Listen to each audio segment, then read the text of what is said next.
There we go. Hello, and welcome back to another episode of Fan Behavior. Zoe has decided to go hang out with Taylor Swift this weekend, so I am joined by the one and only James Coker. Howdy. I wish I was also a Taylor Swift this weekend, I do but too, but this is a nice consolation prize. yeah, it was. It was a very hectic weekend. I put a post out to get some questions, and a lot of people were just like, I can't, this weekend felt like a month long, and I have to agree with that. There was just so much craziness. But I guess kicking off with, just in case you've never listened to this podcast, for people who are listening now, I historically don't watch practice. It's a flaw of mine. It is what it is. So No, we're not you gonna. you you you famously don't watch Yes, practice. sure. I famously don't watch practice because I just can't focus on it. And anyway, I also think that there's a lot of weight. I know practice is important, but they put so much weight into it, and it almost always never means anything about the race. So Zoe usually talks about practice, but today we're not going to talk about practice. And there was only one practice session, so we That's wrote, we true. we don't really need to talk about it. The only thing that really did happen is Ollie Behrman ended up P3 in free practice. Oh, yes, I did see that. But everybody was running different setups in free practice. You have people running different fuel loads. Like that's why like often during the season you'll see like Williams top out a practice session. It's because they're Yeah. running on like no fuel, so the car Yeah. was a lot lighter, and all the other cars had like crazy sensors, and they're like driving with cages on the car to get all sorts of data and stuff. So Yeah. yeah, you don't need to watch practice. No, I thank you. I agree. And I recognize its importance and also recognize and I'm self-aware enough to know that I don't really care. It's like Um, watching the seventh round of the NFL draft. yeah, Yeah, it's important to the people who are participating in it, but I'm not that interested, you know? yeah, Happy for everyone 100p. who's there. I can just read the highlights at a later time. Yeah, if you want to watch practice, I love that for you. Yeah, totally. But I won't be. And I love that for me. So sprint quali, I feel like I'm gonna need you. I take like a lot of notes and then I find that I like have there's a lack of context in these notes and sprint quali Yeah. was, 17 days ago. So but I think for me, like the biggest points were one, I mean, I felt bad for K-Mag because I know that Haas has been doing pretty well the last few races, and I know that it's Kevin's probably last year in Formula One ever. So it's bummed, like I was bummed not to have him in the car, but was super excited to see Ollie and just felt like he did, today was rough, which we'll get to, but I felt like he did a really awesome job. So that was exciting to see him there. But then also that Aston Martin was using their setup from Japan to try and figure out what's going on with the car and like where things, you know, have found that I always feel like updates come and it just feels like they're downgrades, but I was surprised to see like how far back in the year they went to get the setup. It was like a time machine. Yeah, and it certainly didn't do them any favors. It's so often like teams are, and this is not the case for Aston because Aston has not had a great season, but you'll have a team that's like clicking on all cylinders, doing great, and they bring a bunch of upgrades and it totally ruins the Ruins car. everything. Yeah, and Yeah. it's hard because it's like there's so much work going into it. There's brilliant people who are working so hard and then it's just it doesn't work and it's just so disappointing. It's like when your MacBook is working perfectly fine and you're like, wait, I got to update to High Sierra. And then Yeah. all of a sudden nothing works. A lot of the other applications that you have on your laptop like no longer work with that new OS. So you Mm-hmm. got to re-download them. Everything's buggy. It's just a big mess. It is. And yeah, think I still have to update my MacBook to High Sierra. So eventually, eventually we're gonna run into some issues. But so far, we've been fine without it. But yeah, it happens all the time. And like even the new iPhone updates, I stupidly got involved in like the beta program because I was like, oh, that'll be fun. No, it's not fun because no one else does it. So when I have these new functionalities, my friends don't see them because they're like, I don't have the update. I just wait till I'm told. So um but also, I guess the track had been resurfaced. So I think that was causing a lot of issues. And like it seemed ironically more bumpy, which again, I'm not an engineer, but to me, that seems like a resurfacing should have maybe fixed that problem. Yeah, absolutely. I think, it was just resurfaced, I think, just a few weeks ago. Hmm. And there's a few things that can happen with that. And this is not my knowledge, this is like secondhand. People who know what they're talking about tell me, where when something is like freshly resurfaced, especially in a place that's prone to rain, Hmm. you have like a lot of oils that like come back up from the freshly resurfaced track, and it's much slippery. Also, there has been no track evolution, so the track hasn't been rubbered in at all. So Right. there probably isn't as much grip. So in theory, you would think a brand new surface would be great for racing, but probably should have had like maybe this if you're going to resurface a track like that, maybe it should be a race that has like a bunch of support races Yeah. where you can like rubber in the track for the main event, which is the Formula One Grand Prix. Yeah, totally. Yeah, 3 weeks before with no prior races, or at least not enough. I don't know. Doesn't seem like the right time to resurface the track, but Yeah. no one asked me, so I didn't get to make that. I didn't get to make that You're suggestion. not on the committee. No, I'm not, which honestly is probably good for my mental health. But I do think, I feel like if there were some fans on any of these committees, they'd learn a lot. But They would. yeah, what do I know? And then Haas sat in the garage until like the very end of SQ2, which I was pretty surprised by in a way. And then, I think sometimes when they all wait to the end, it's either one, and it worked in their favor, sort of, but it's like it's so make or break. And I know it's just a sprint, well, just a sprint, but for some people it's not as important to them. But I just always get I think so it's just a surprised by that. sprint. Yeah, that's fine. I'm still not sold on sprint races. Oh, really? Why? I don't think they're unique enough Mm, where I don't feel like they're different enough from a Grand Prix. It's just yeah, the same exact race but shorter. There's yeah, no variable in the sprint race that makes it different enough for me to be interested in it. that's And fair. this weekend I think was an outlier because we had weather as a variable, as such a wild card.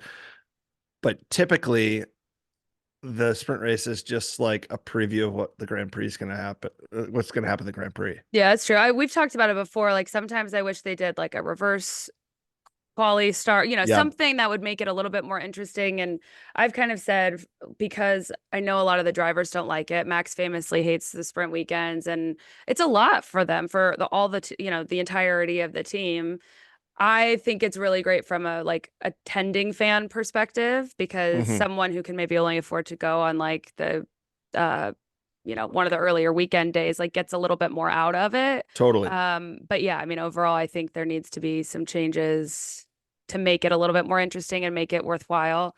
Um but they're focused on rules like removing points for fastest lap. So I'm just not sure we're gonna get again have us on the committee. I know. I think they should keep the point for fastest lap. I think they should let the drivers swear. And Oh, yeah. if they're gonna have sprint weekends, I think it should be an 18 race calendar. But if it's gonna be a 24 race calendar, like we're seeing now, sprint weekends are too much. Yeah.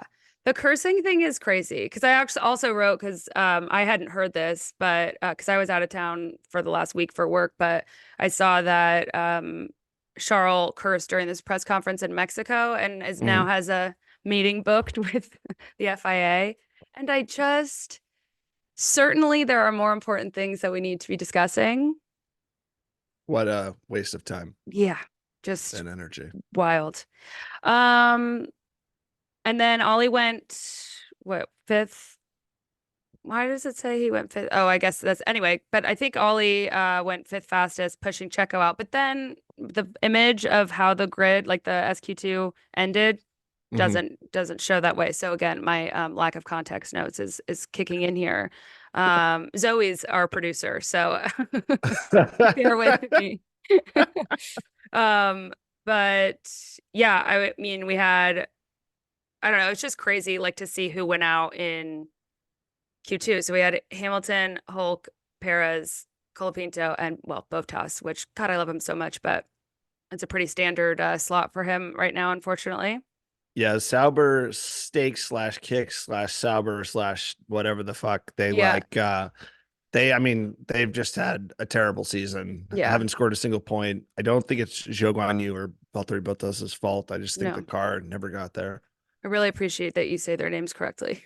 I try. I don't even risk it. I I'm like, I'm try. gonna ruin something. I did think it was funny when like the Lawson Checo thing is I find quite comical. Um, because I think we've seen like frustration and battles like this amongst people all the time, but it's Hmm. like because Liam's brand new-ish and Checo is more veteran, it's like this faux pas. And I'm like, I think it's hilarious. Like, just let him get mad. But when he Yeah. was like, was that Max or Checo? And they just go, don't worry, don't worry. Yeah. Which, yeah, maybe not the timing that he should be focused on that, but I think anyone would be like, who almost just slammed into me. I think that's fair. He needs to add fuel to his, battle with Checo. Yeah. Hmm. Some people perform better when they're angry. Yeah. And Yeah. some seem like they would and then are angry and aren't performing at all. So it's so super interesting. And then SQ3, the most interesting note I have was that, which I do think, I always think about this for all the teams, like they rely so heavily on all the logistics, like being on time and everything happening on time. But I guess there was some freight, I think they said from McLaren, but it might have been a different team or multiple teams because some of the stuff was packed in wooden boxes. And apparently there's like an agricultural issue in Brazil, like where they have specialty checks in place when they have wooden crates coming in. And then Crofty said that it's treason, which I thought was a very funny pun from him. Oh, that's fun. Hmm. Treason. I It love made me that. laugh more than it should have. But yeah, I think so there's so much that goes into it. Like I think it was a rear wing or something that they were waiting for until like that day, which just seems a little stressful. And also seems like they've raced here before. It seems like this is something they would have known about. Right.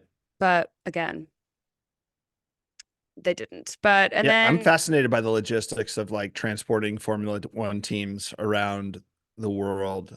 I know they talked about if they were going to add any more races past the 24 race calendar, that they were going to have two separate like teams, yeah. like a Taylor Swift tour, where like what there's like one team that jumps ahead to Hmm. set everything up so there are no delays. But I don't think they need that quite yet.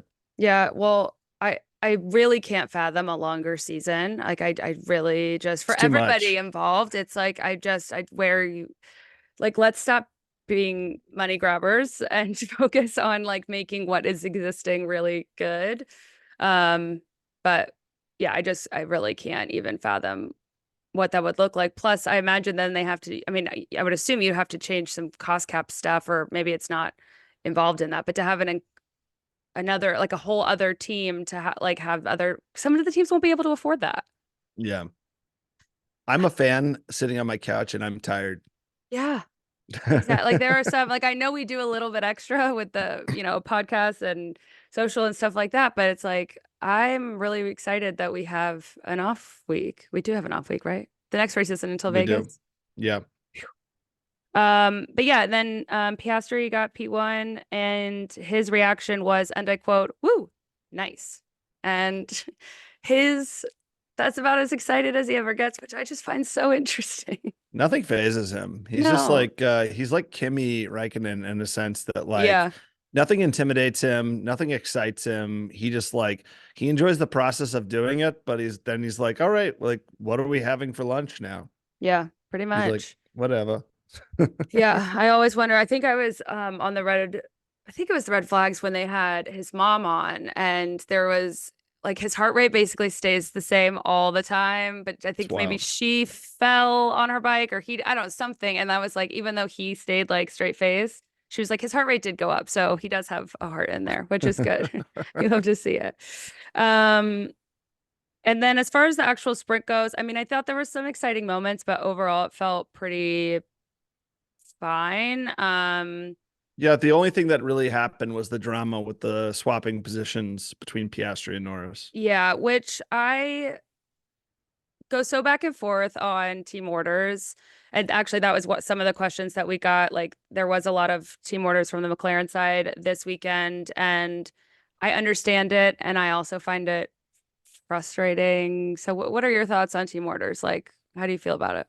I understand their desire to prioritize Lando in the drivers' championship and have him swap positions, but if that was going to be my issue is the lack of consistency from McLaren. Yeah. Because if that really was their priority, then they should have never made Piastri and Lando swap positions in Hungary. Yeah. Because not only did um, that tainted like Oscar Piastri's first win ever, because it didn't really feel like his first win. Yeah. And so that took that experience away from him.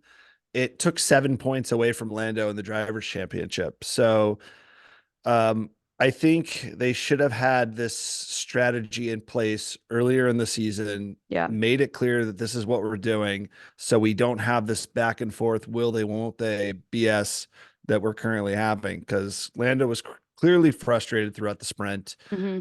Oscar, was out in front, was clearly going to win the sprint race. And Lando's like, what's going on? I thought we discussed this. And it got to the point where Leclerc was closing in on Lando to the point where like they didn't really have the opportunity to swap. And if they hadn't gotten that virtual safety car at the end of the sprint race, they might have not had the opportunity to swap cleanly without risking Leclerc Verstappen passing them. Yeah, for sure. And it is, to your point, really good. I guess that they did it when they did, because Mhm. with the virtual safety car, they might not have been able to, like Oscar could have ended up winning it, and then that just would have, caused chaos for poor Lando. So, but yeah, I mean, I totally get what you're saying. I think it makes sense, but the whole sport, I find there to be a lot of lack of consistency, which can be really frustrating. I think in any area when that's a thing, it can be really annoying. Um, and yeah, sometimes it's like I get it, especially this late in the season when we don't know I don't think we're going to get there, but when there's a chance that, you could pull a driver's championship out of it, I don't really think there's much hope for that at this point, but I can get it. But I don't know. Sometimes it's just like there's certain races where I'm like, well, can you prove, like sometimes with Charles and Carlos, I'm like, well, if you could pass him, go ahead. If you have permission to, then prove that you should have that position Yeah, that's fair. without, obviously colliding into your teammate. Um, okay, and then we're just gonna move into qualifying. Qualifying was crazy. I was telling James this before we started recording, but I use YouTube TV and I don't have F1 TV, which James suggested. He's not the only one who has suggested it, but I should probably get on that soon. Um, but I wasn't able to watch quali because they recorded quali yesterday, and Hmm.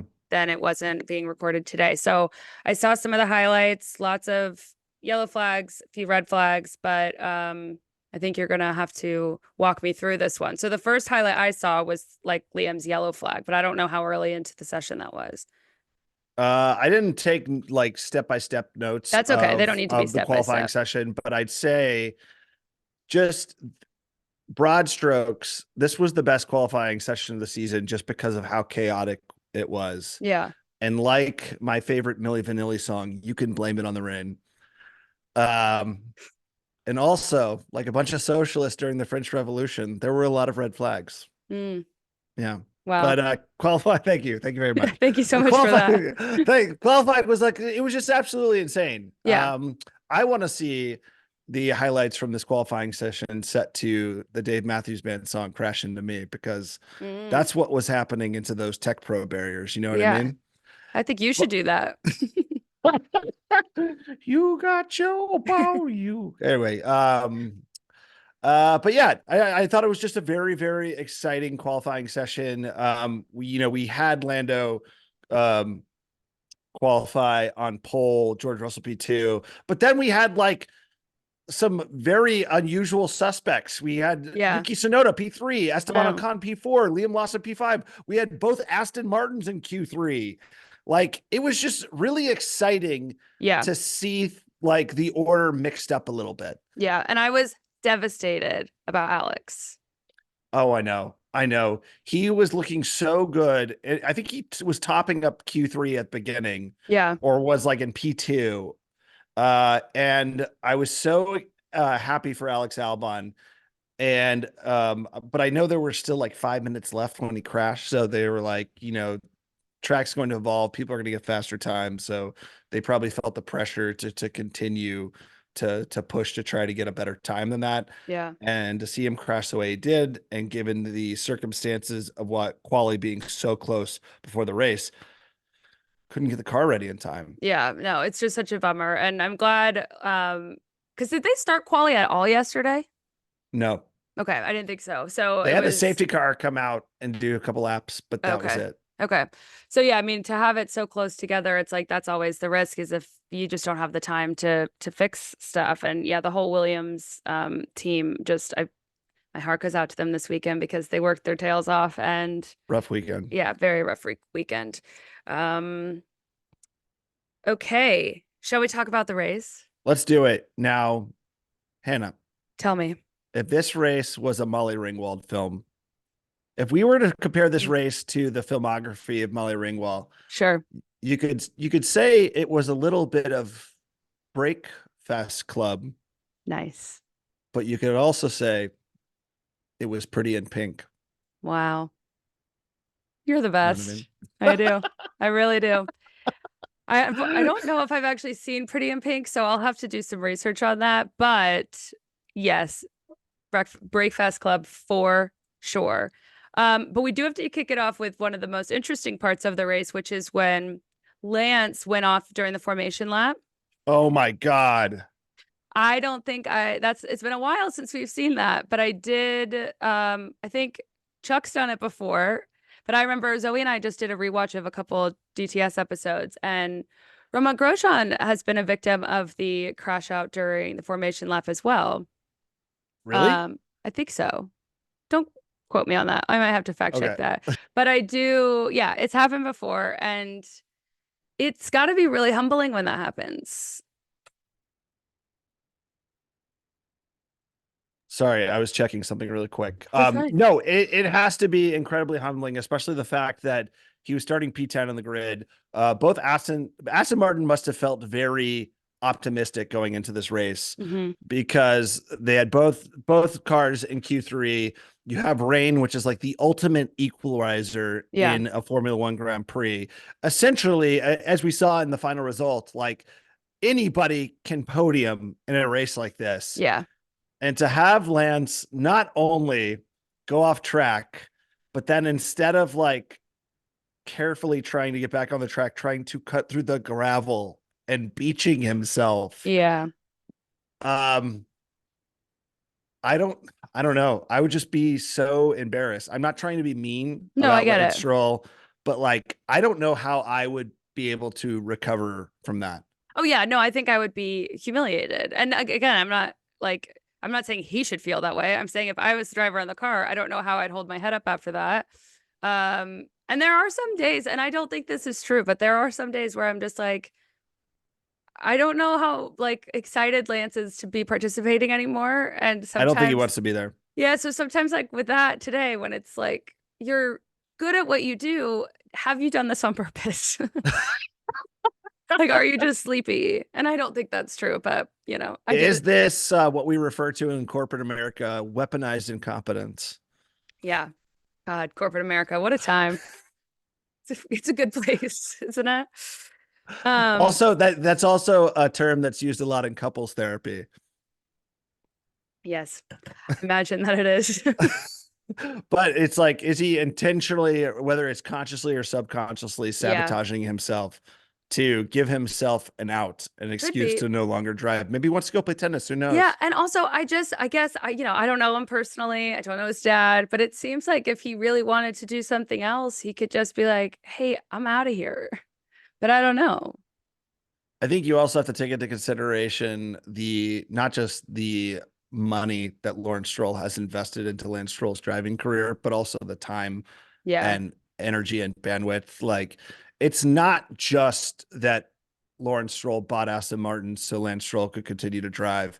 He was an investor in Williams, Yeah. which got him that seat.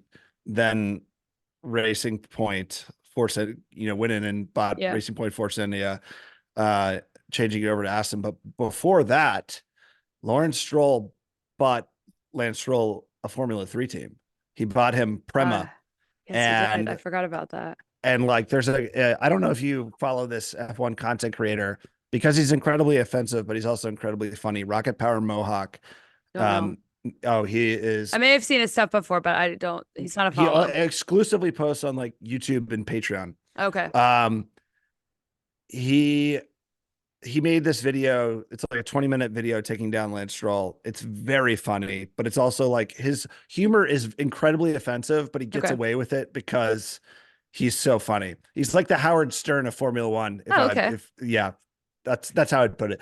But he makes this video talking about Lance Stroll, about like Lawrence Stroll bought this Prema Formula 3 team for Lance Stroll. That was the year that Lance Stroll won the Formula 3 championship by like twice as many points as the person in second place. Like Mm-hmm. Lance Stroll had like 500 plus points, and second Jeez. place had like 240 or something. But a lot of that reason was Lance Stroll had access to a simulator that no other Formula 3 driver had, that Sure. only like Formula 1 drivers had. Also, Prema had Williams like engineers and race personnel working with Lance Stroll throughout the season. And you're not supposed to have team orders in Formula 3, but Nick Cassidy, who now drives for Jaguar TCS Racing in Formula E, Mm-hmm. was Lance Stroll's teammate. And there was one or two races where they had team orders, and they made Nick Cassidy give up P1 and swap positions with Lance Stroll. So like Lawrence Stroll has been invested in this career for like Sure. 10 plus years. Yeah. So yes, while Lance Stroll should be able to just like wake up tomorrow and say, I don't want to do this anymore, there's all these other factors that you have That's to fair. take consideration. That's excellent perspective. Yeah, that would be really hard. And it's got to just be so tough too. It's like this mix of like, even just as a kid, like the parent-child relationship of like, I don't want to do this, but I don't want to disappoint my family, and Yeah. they've done so much. And yeah, it's a lot more complicated, which is why my parents don't own a Formula One team. It's the only reason. I just thought it would be too much pressure for all of us. So, Yeah. um, go ahead. But before we get into the race and we go past the Lance Stroll causing the restart, Yeah. broad strokes. I'm going to do another joke here. Okay. Good. I'm Broad looking forward to it. strokes. This race was like the national dish of Brazil, a bowl of feijoada. Are you familiar with feijoada? I can't say that I am. Feijoada is a stew of black beans with various types of pork and beef, according to Wikipedia, served with white rice, sake, kale, sliced oranges, among other sides. And this race was like a bowl of feijoada. The wetter, the better. This race was wet. It was Yes, it juicy. was. It was beefy. It had steaks. And yes, that is a meat joke. Mm, And it was mixed together with a cacophony of flavors. you're That my hero. just When you said steaks, I'm glad you called out that it was a beef pun, because I just thought you were talking about whatever Sauber's actually called. So Oh, right. Yeah, exactly. it's The dual gambling site. purpose. Yeah. Yes. But yeah, so race started. Everyone's on inters, obvi. Yeah. No full wets quite yet, I don't think. No. Albon was out of the race. Car couldn't get ready in time, which was a shame because he qualified so well. Lance, of course, spun out in the formation lap, drove through a gravel trap, got stuck. Comedy of errors, but you got to give credit to the crowd. Yeah. Regardless, even though there was like this delayed start, the crowd in Sao Paulo at Interlagos was insane. I know. They're the best. It made me so, it was just even, watching all of the chaos that started to unfold and confusion, like everyone was just so jazzed to be there. And even in the rain, like they just show up. And I got to be honest, like race weekends are really exhausting. And as exciting as they are, if I was in a grandstand or GA or wherever getting just absolutely drenched in the rain, I'm not having a good time. Like I'm not No, cheering. I'm not excited. I'm cold and frustrated. it was like the crowd was like a really hardcore like football match, like soccer Yeah. match. It was amazing. And meanwhile, when all this chaos was going on, What do you think was going through Carlos Sainz's head when he was just sitting idle in the pit lane the whole time? Well, I think probably because no one knew what was going on, I imagine the communication was limited for a little while, that where they're just like, we're trying to figure something out. We don't know. But yeah, I mean, he's so low to the ground. Like, I imagine he can't see anything, has no idea what's happening, and is just rolling his eyes because the everything just keeps again, it's like the consistency of things. It's like no one has an answer. I mean, when the broadcast I was listening to, Bernie Collins gets on, she's like, yeah, we used to have this flow chart that was like, well, if this happens, this is what happens. I'm Yeah. not sure if the flow charts were distributed for this race, and I think they really should have been, because especially after like quali, at least, and the sprint race, it's like, guys, we need the flow chart because there's gonna be issues. But yeah, I mean, and even I got a little confused because it was like an aborted start, so that everyone had to go back. Then Lando started driving, and everyone just followed the Everyone's leader. like, wait, where are you going? Yeah, I gotta go too. And it was like, actually, you're not allowed. You might all be penalized, but we're not sure yet because they can't decide until after the race, which is another qualm I have with the sport that we love so much. It's It was like, like a road trip where people aren't properly like we're a road trip where people are caravanning together, but they're mhm. not properly communicating. Yeah. And they're like, hey, wait, why'd you get off on that exit? It's like, I don't know. I just Yeah. like I it was an messed up, but you accident. didn't have to follow me. Like, if you had the map in front of you, you should have got. And then, Max is, of course, like, he has every guideline memorized. And he's like, what are they doing? The lights aren't green. Like, what's going Yeah. on? Max is such a narc. I know. He's my favorite narc. I'm not gonna lie to you. But yeah, it just really cracked me. So then they decided to go back to like what, the 10-minute start.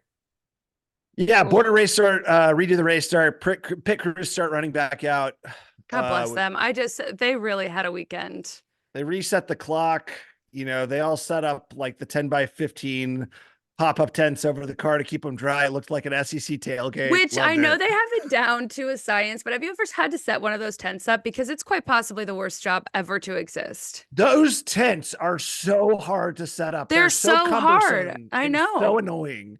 And you pinch your fingers in Oh, them. always, every single Oh, time. It's horrible. So every time they they're the put those up, worst. I'm just like, wow, you guys are rock star. I mean, I know they can do a tire change in, 2-ish seconds, but those tents are everybody's enemy. I wonder if they do pop-up tent practice. They might. Yeah. Wouldn't surprise me. But also it must have also been very confusing for the drivers on these restarts because typically like when you come in on the grid, you fill in your slot. The car in front of you fills in, but they had to leave I think they had to leave the 7th spot on the grid and the 10th spot on the grid empty for Albon and Lance Stroll's spot. So like I think that must have been also very hard Yeah. on the restart. I don't know. Yeah. I get logically why they do that, Yes. because the person like didn't qualify in Alex's position, whatever. But Sure. at the same time, it's like, can't we just, Let's just fill it in. yeah, like, who cares? Just fill it in. It's how it's all going to work anyway. But Yeah. that's whatever. That's why I'm not on the committee. So that's fine. Maybe. Yeah, I mean, I could think of, there's so many times where I'm like, we should be on the committee. And then I'm like, I'm really glad I'm not responsible for any of these choices, because can you imagine, like, just the board meetings? Like, I have a lot of meetings at work that it's very hard to get something accomplished. And I really can't imagine what it's like to be on in any of these meetings, making decisions about anything. Yeah. So it's too much. There's just too much going on. But so we finally start. It's all Yep. very exciting. And George takes the lead, which was exciting because, that's the other thing. Lando, I think it was 2 races ago, Lando was being interviewed by Gunter, who was like, you got the start off. Usually you don't do that. So congratulations. He's like, no, I do. It was only like 1 or 2 times that I didn't do it. I'm like, No, it's okay. like every time except for once or twice, he's Yeah, messed up the right. start. I'm like, Yeah. okay, well, self-awareness is important, but that's fine. Um, so it wasn't like the biggest surprise ever that George got ahead of him. And yeah, I mean, it's just like the track was, I don't know. I get so nervous when I like wet races a lot, but the spray and the visibility always just stresses me out. Same. But Max moved up pretty quickly. I think he got up to 11th there pretty quick from what he started at Did he end up He at made it. So he started 17? at 17. He made it Yeah. to P9 by lap 5, P8 by lap 7, and was already putting up fastest lap times. He was just Yeah. like, it was like watching Jaws, Yeah. and you just saw the shark slowly like making its way towards the prey. Well, and it was like old Um, school. I mean, not that he's not, it's hard to make him old school because, he's still a baby kind of. But yeah, it was like the last 2 years of Max Verstappen in this race, I felt like. I mean, I haven't seen him come back like that in such a long time, and it yeah, was fun to watch. Um, and then we start getting into a lot of flags, and it's so hard too because it's so messy and there's so many flags happening. You see the notification that there's a yellow flag, and then it takes like 30 seconds to catch up and actually figure out what happened. And by the right. time that's over, it's a green flag again. So it's just a lot of chaos and a lot to be um, kind of watching. But it was around this time in the race that they then bring up the fact that there's going to be there's like being investigated for a starting procedure infringement, and it's Yeah, Russell, Liam, Yuki, and then Lando. right. And I thought more people left than that, but I guess not. But I'm just curious, like, what do you think they're gonna do, if anything? Because there's I so think much they're gonna. confusion. I think they're gonna let it slide because Yeah, so many people were at fault. yeah, that's what I think too. I mean, in a lot of ways, they were talking like, Lando went, but people followed him, and so technically they were also breaking the rules, and it's just like there was no one really knew what was going on, including the governing bodies. So I Yeah, feel like we just need to move it, like just forget about it. But I would be curious to see if they do penalize it, if everyone will be penalized the same, or if Lando will have a higher penalty than the others because he kind of started the train of it all. But right. um, I don't know. I'd just be curious. I mean, I would hope that it's not more than like a 5 second penalty or something, if Yeah. anything. But yeah, that could change a lot of stuff for everybody. But Lewis was having a hell of a day. Hmm. I really feel for him. I'm so excited that he's getting a new journey next year because I'm he's pumped just for him. had, I mean, there's been a couple bright spots, but overall, I feel like this year has been really tough, and his car seemed like impossible to drive today. Um, like even Ollie overtook him, Yeah. which I was like, woohoo! Oh, bummer. I know as early as lap 9, he was criticizing the car, saying it was incredibly bumpy. I know Yeah, that had something to do with the track service, but also with just the setup of the car. yeah, I know he went off track like lap 12, and just he did finish the race in the points at P10, but like never really was able to find a groove. yeah. And I think a lot of that just was like it had to do with the conditions of the race. So like Hmm. everybody was on inters, but because of the racing line that everybody was establishing, it stopped raining a little bit, especially in the first half of the race. Yeah, They were struggling to keep the tire temperatures down on those inters on the dry racing line. So a lot of the cars had to go off the racing line to get into like the wet track. right, So they didn't like totally wear down those inters because everybody essentially was waiting for either a safety car or a red flag, which eventually does happen. right. Yeah, and I don't know why. I know this has just happened, but yeah, well, the first virtual safety car, was that because of Hulk Beach? Yep. Okay. Lap 27, Hulkenberg spins out, yellow flag, VSC comes out. Yeah. Um, and that was just the start of a very, very long list of safety cars. And I know that I think Piastri and Fernando pitted first, and they went back. I think they got inters again. And I saw someone say, and I didn't know, or maybe I knew this and forgot, but when there's a wet race and you don't have to do two different tire compounds, because which I Correct. guess makes sense, but Yeah. I didn't even really think about that. And Yuki was really holding his own there for a while. And I know Yeah. we lost track of that, but that was fun to see. Um, and then let's see what else has happened. Oh, the Merc changing their tire pressure at the restart is interesting. Did they end up coming back with any decisions on that penalty? Have you seen anything? No. I'll be curious to see if they do anything about that, and if so, what they do. But you had the really interesting choice that came out. upon that virtual safety car from Hulkenberg, which essentially was probably the pivotal moment of the entire race, which is when on that VSC, Russell and Lando decided to pit lap 29, Yes. Yeah. um, giving up track position. And it's interesting because Lando wanted to pit earlier to Right. undercut George. Hmm. And apparently George wanted to stay out as long as possible Yeah. and got really pissed on the radio later. Yeah. Um, Because they were coming out of the pits right as the safety car was ending. Yeah. yeah, Yeah. That sucks. exactly. So like Sonoda went to full wets, Lawson went to full wets. And so we had a very unlikely race leader on lap 29, Esty Bestie. I really never thought I'd see the day, but I was so excited for him. Loved it. It was Yeah. such a treat. Like definitely completely with all the chaos that was going on, I still wouldn't have expected that to be happening. Like I thought we would get still a pretty standard podium. So I was excited that there was a lot more going on. Yeah, and it wasn't just like Esty Bestie like half a second ahead of Right. Verstappen. He was like a full 6 seconds ahead of Max Verstappen. So like Yeah. lap 30, we had Esty Bestie P1, Max P2, Pierre Gasly P3.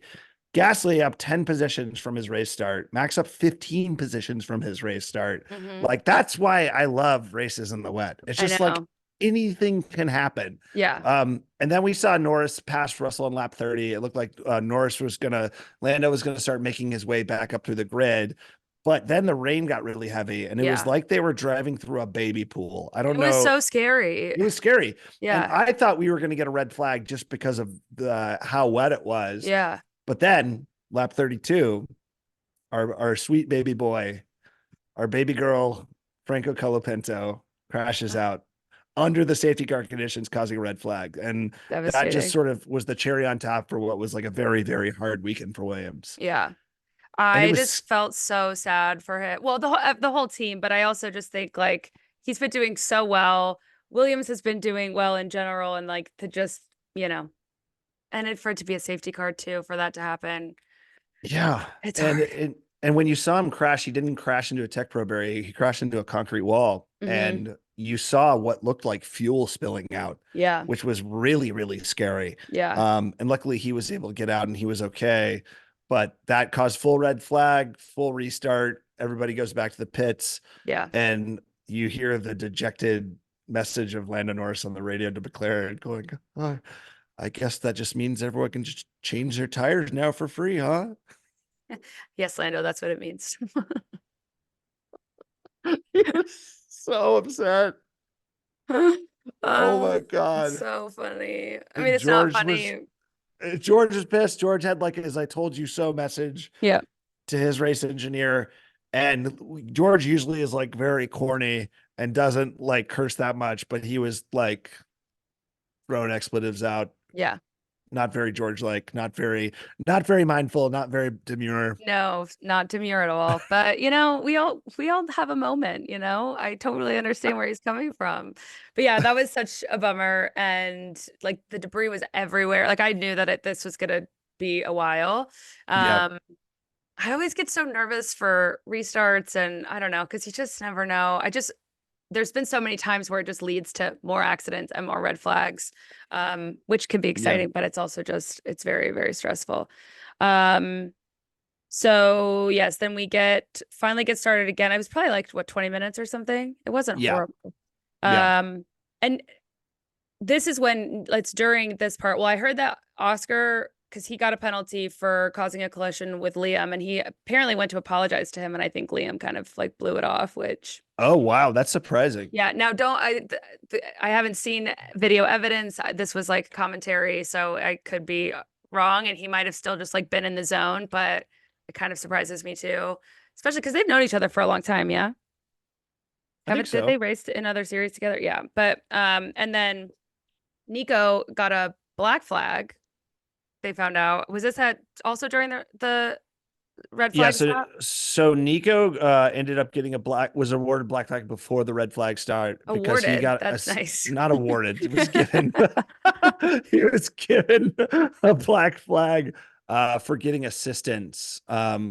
restarting the car and getting back on track. Yeah. So Which, and like, come on, dude.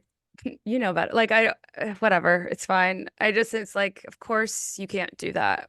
And we had never seen it. So I was just like, oh, he must be fine. He got his car started back again and like went back on the track. But he was not surprised to see it. It was just funny hearing the commentary because I think on the Sky Sports broadcast, Ted Kravitz found like the commentators found out before Hulk did, and Ted Kravitz is down like near Hulkenberg, and he's just like smiling, and he hasn't heard yet. He doesn't know yet, and so Ted like watches in real time as he finds out, and he's like, "I'm gonna leave now. It's a little personal. I don't want to keep watching this anymore."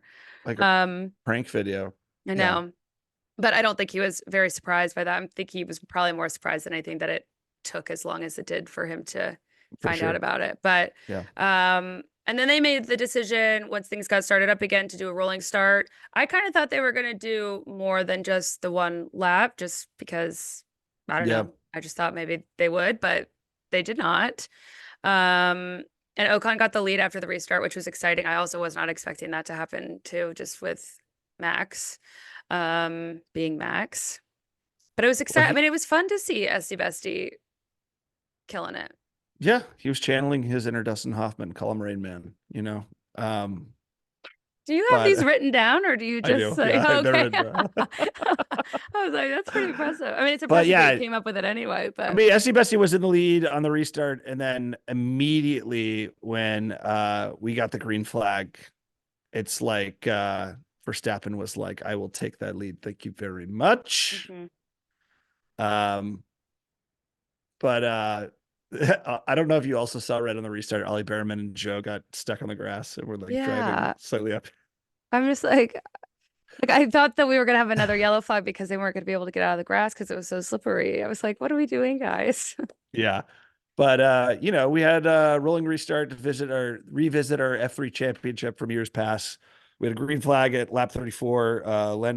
Norris went off the road at lap 34. Russell took the lead over him. Ollie Behrman spun out lap 36. Lap 40, Carlos Sainz spun out, yellow flag, safety car. Hmm. And this is when Max overtakes Esty Bestie Yep. almost immediately. Yeah. With And great it ease. with such ease, Hmm. like a hot knife through butter. Exactly.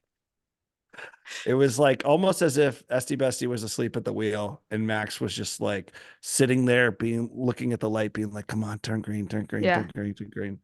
Yeah. It was like, Um, yeah, which I mean, I wasn't surprised that that happened. I was, cautiously optimistic that maybe I love Max. He's my favorite driver. Everyone knows this.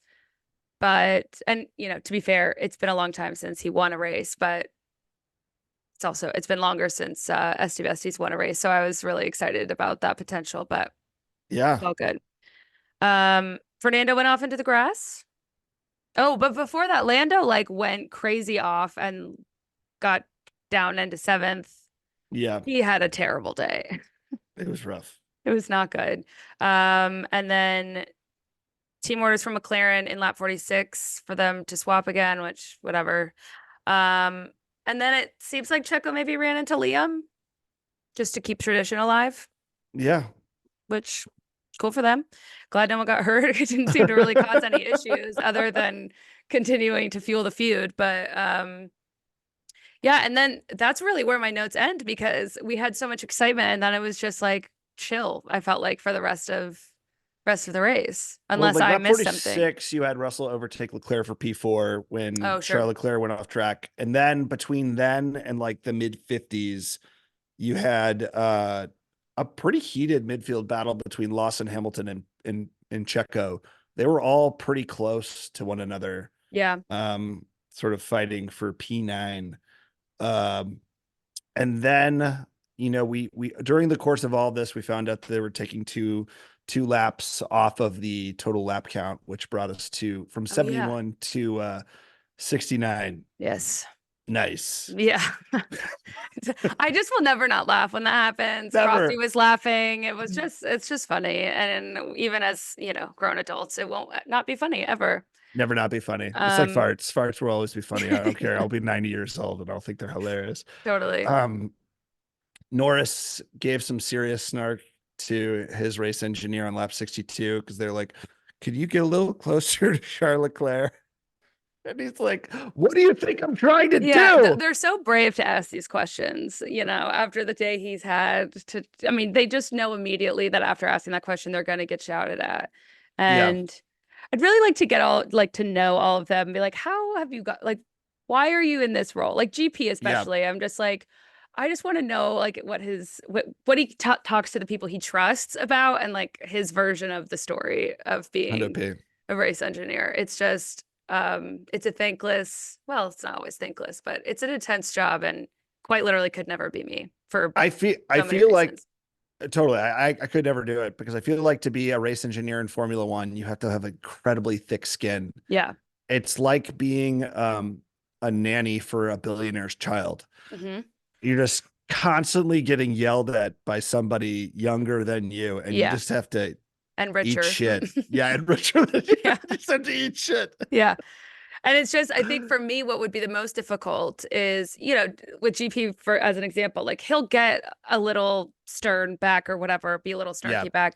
I would be rageful. Like I wouldn't be chill about it. I would start yelling probably. So that wouldn't be good either. I'd probably I would lose my just hold a job. grudge forever until the day I die. Oh, okay. Well, it's Like I'm the a type of quieter way to person that handle it. like I think about people that wronged me in eighth grade, and I still think about them. Like I'm like Arya Stark at the before she goes to sleep, listing off all the people she wants to kill. Yeah. You know, like Jamie Lannister, Raph the Sweetling. I don't know if you read the Game of Thrones books, but I did not read the books. No, I've watched the show and I wouldn't remember the names at this stage. So my apologies.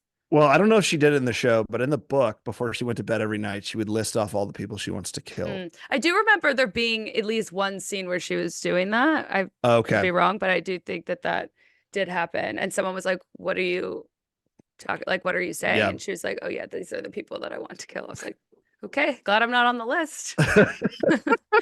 But once for Stressful. but once Verstappen passed Dusty Bestie, he was Gone. off to the races. He was Yeah, gone. He was gone, girl. yeah. You He was know, he won by like 19 seconds and change. yeah, almost 20 seconds, 19.477 seconds. So, like my favorite store at the Glendale Bit Galleria, that was a big gap. Okay, just while we're here, because you have a doppelganger, and people always tell you this. I'm Yeah. sure this isn't the first.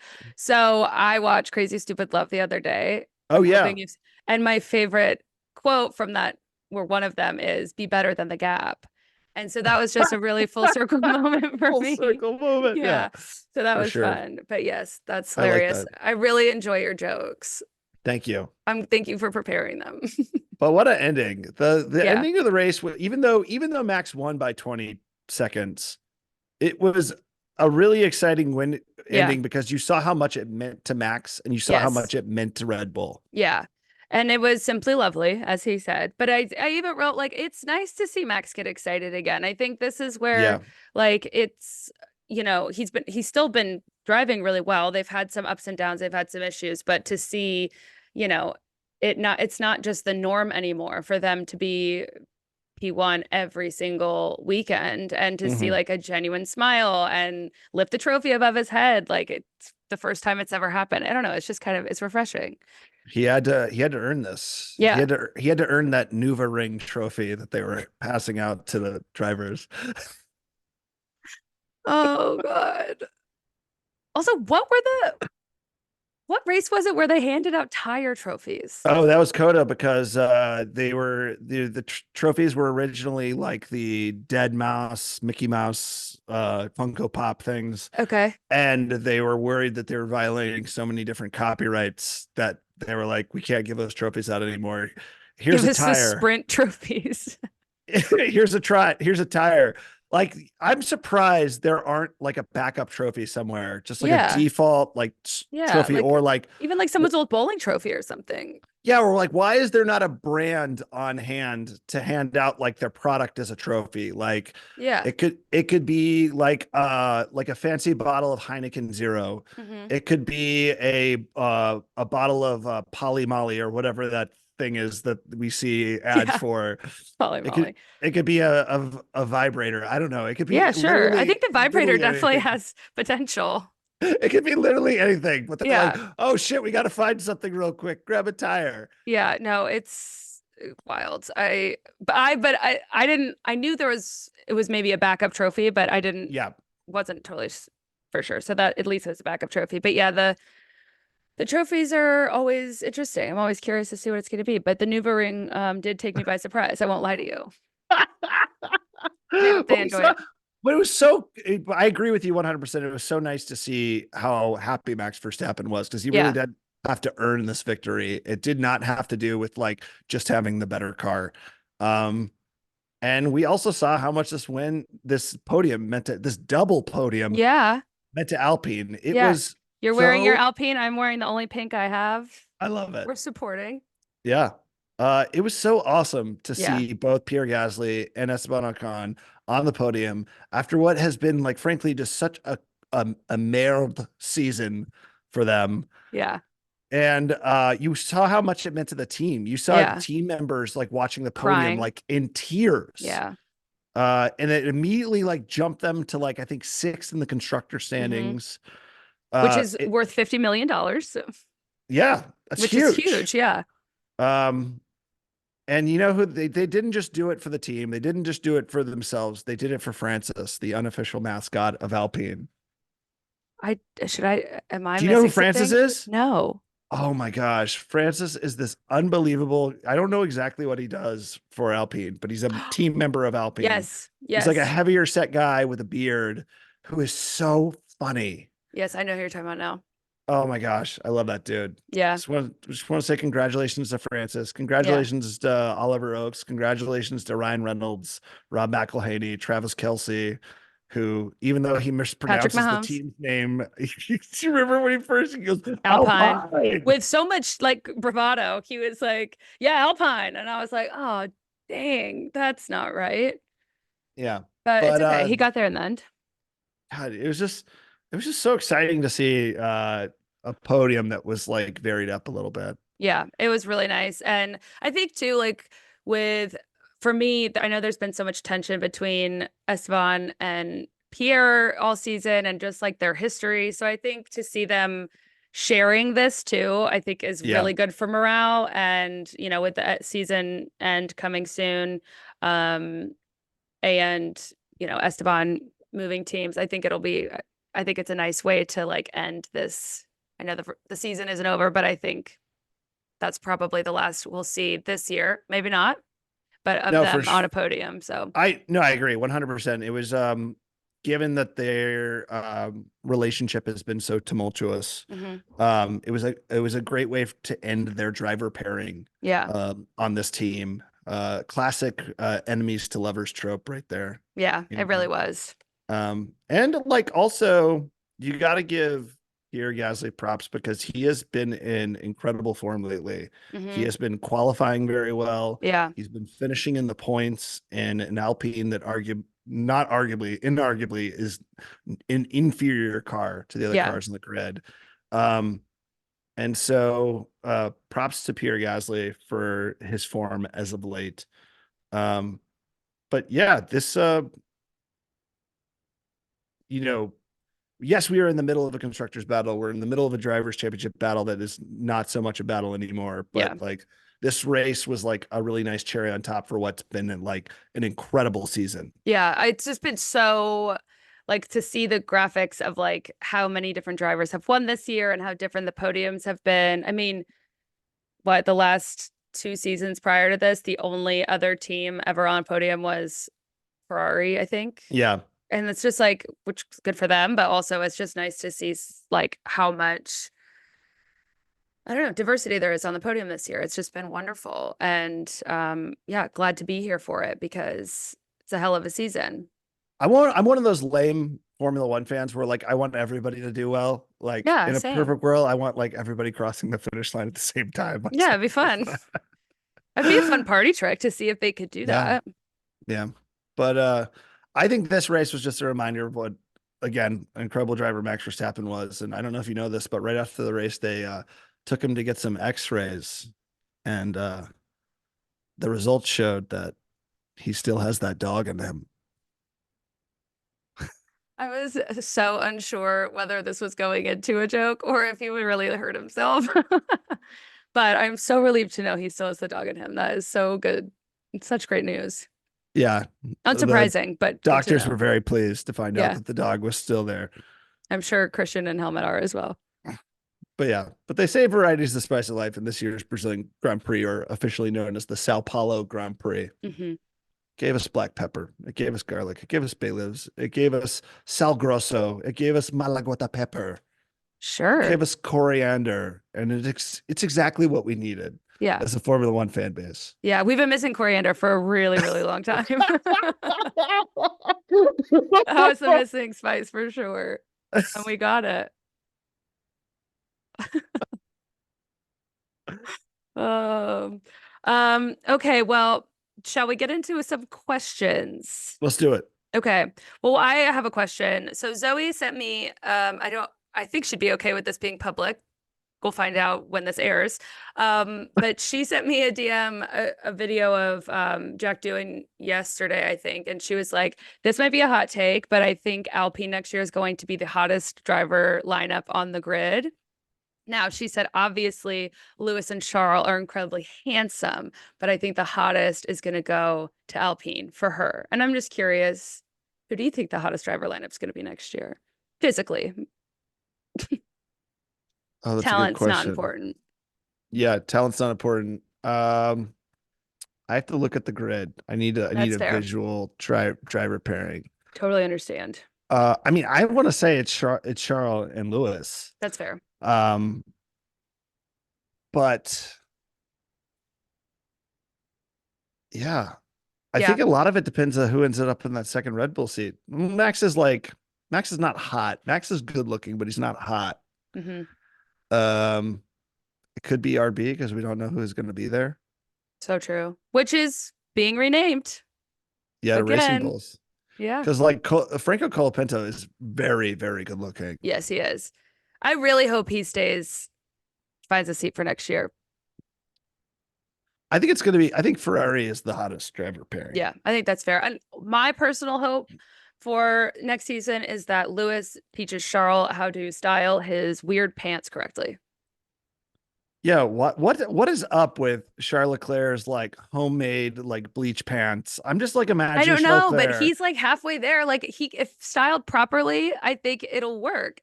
With I'm your Ferrari issued t-shirt, it's not a vibe. I'm just imagining Charles Leclerc in his apartment in Monaco with like a pair of Jinkos Yeah. and like a bottle of bleach, and he's like splattering bleach on his Jinkos in his bathtub, thinking to Yeah. himself, "These pants are going to be sick." Yeah.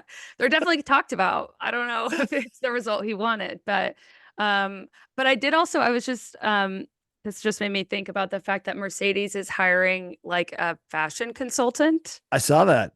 Fascinating. Love it.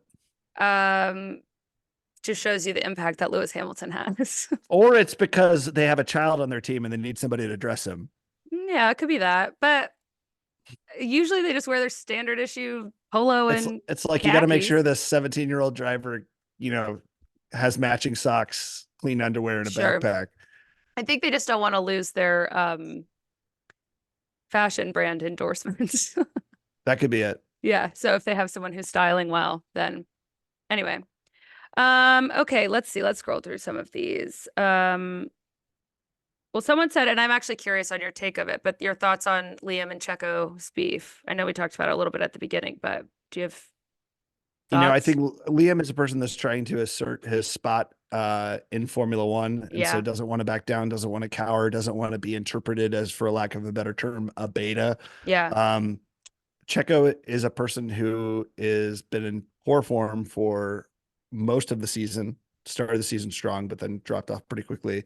Um, I don't think Checo is 100% washed up. I think he's in a Great. very bad situation at Red Bull. Yeah. I think it's a toxic situation both for him and the team. Yep. I think he probably still has something left in the tank in Formula One, just not with Red Bull. Yeah. But I think he is feeling the pressure to perform and is feeling dejected given his performance and is probably testier than usual. Yeah.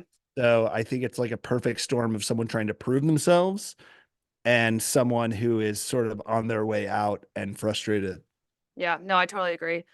Um, yeah, I'll be curious to see how that like continues to unfold. And I don't know, I think it's this hard thing too, because you just keep getting the party line of like Checo's staying, but then you hear that we don't know yet. And it's just all very confusing. And if it's confusing Yeah. for us with, we don't really have a stake in the game at all, it's like this guy's livelihood. Like it's got to be so frustrating, especially because with all due respect to the media, ask different questions.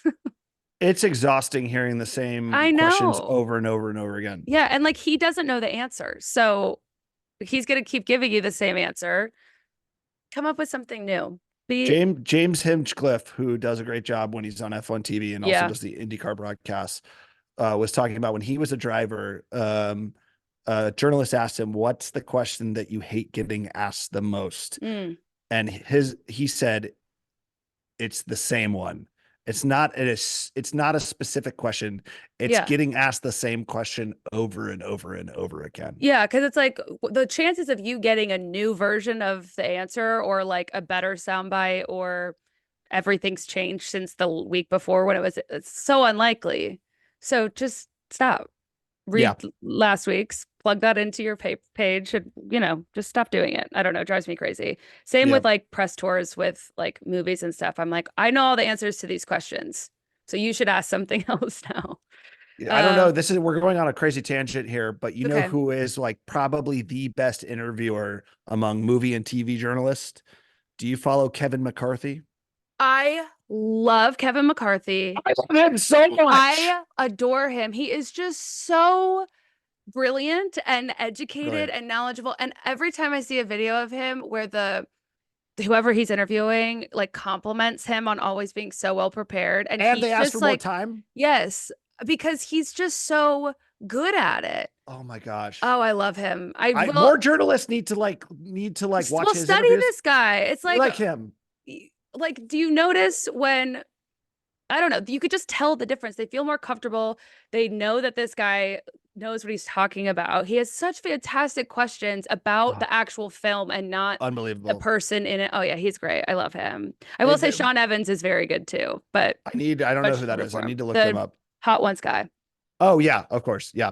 But Kevin McCarthy, one of my favorite things watching his videos is watching how tired and bored the actors are, Yeah. and you see them change Yes. and light up when Yeah. he asks them a question that they're really interested in. Yeah. And then also when they turn to like their comms or PR person, they're like, "This isn't counting against my time. Can we stay for a few more minutes?" Yeah. Like, and he also finds a way to like create this personal connection with the Hmm. questions that he asks. Yeah. Like when he brings out old ticket stubs from when he I was a know. kid, It's so sweet. and he talks to like about personal anecdotes that Yeah. connect to the subject matter.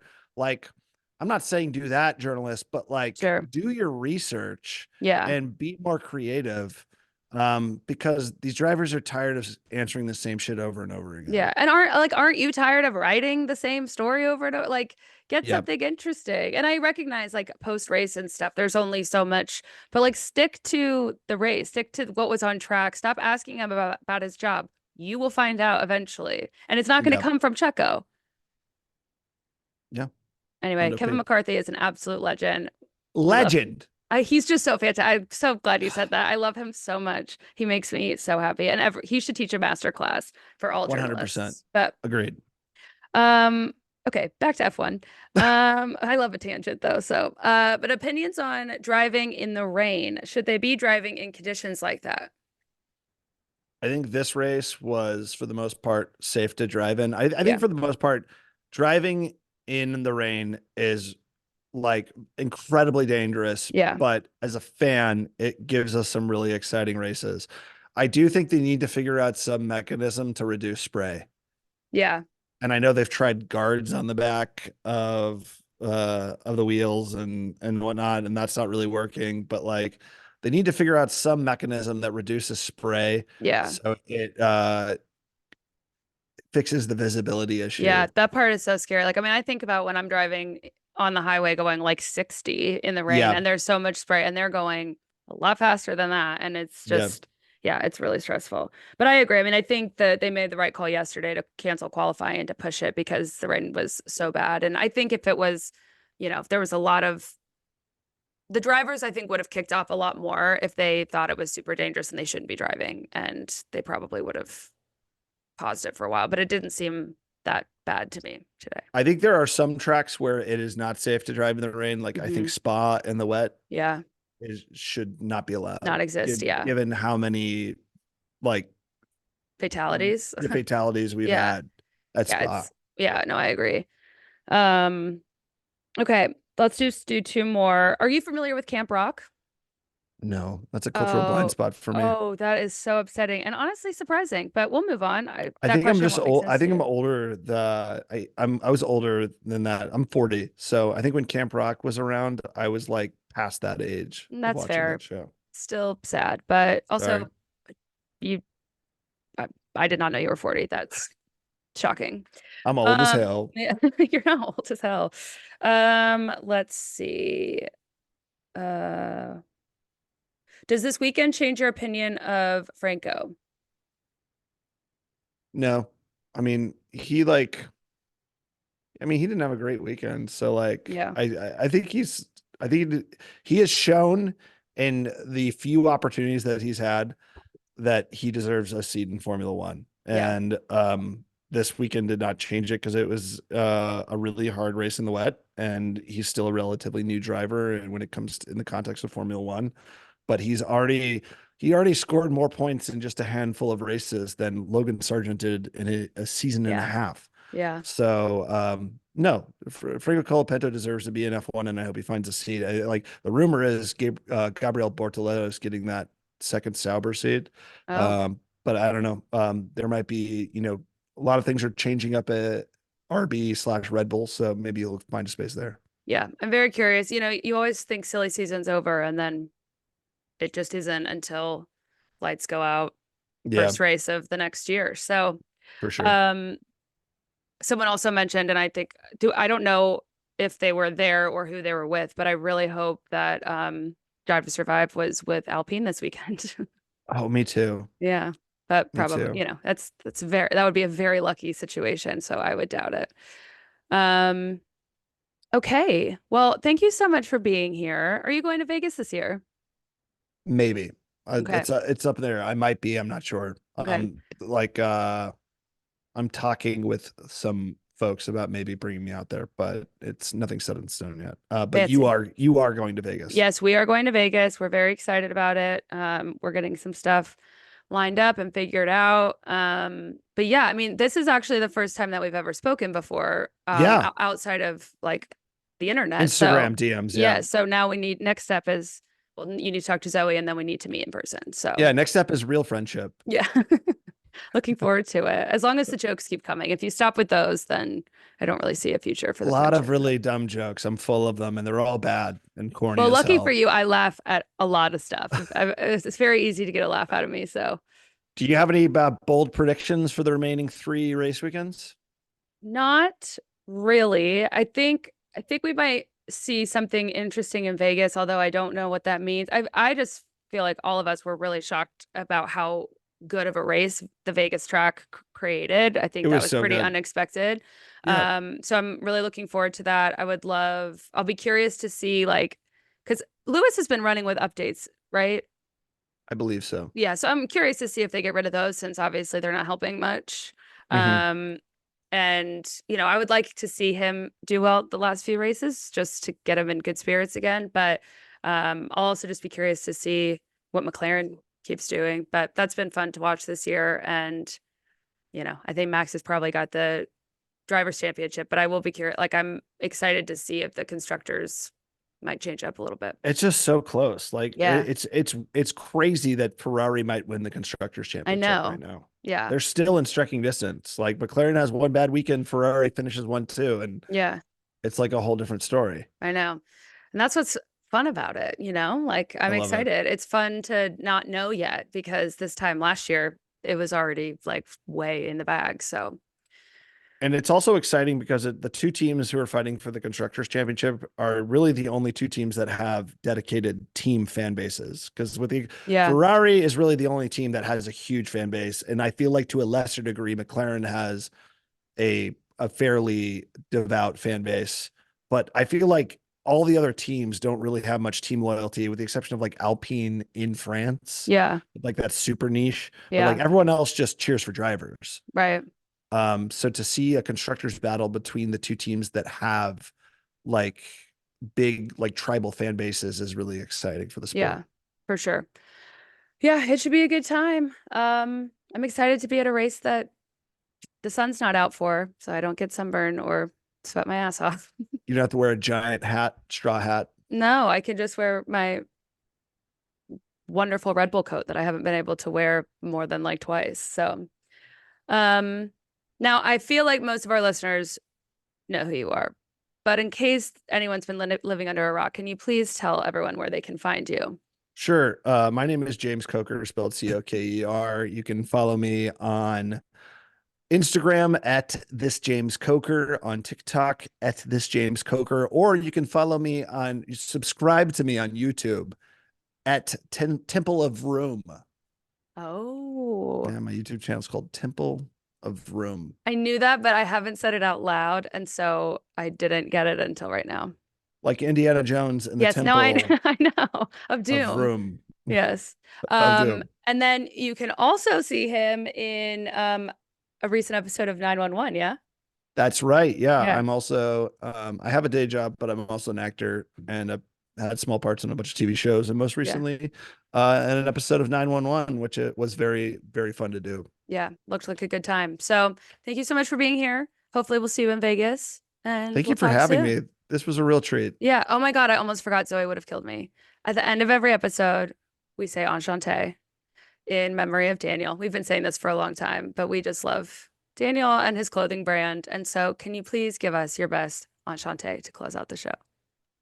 Ashante. Nailed it. Thank Thank you. you. Bye.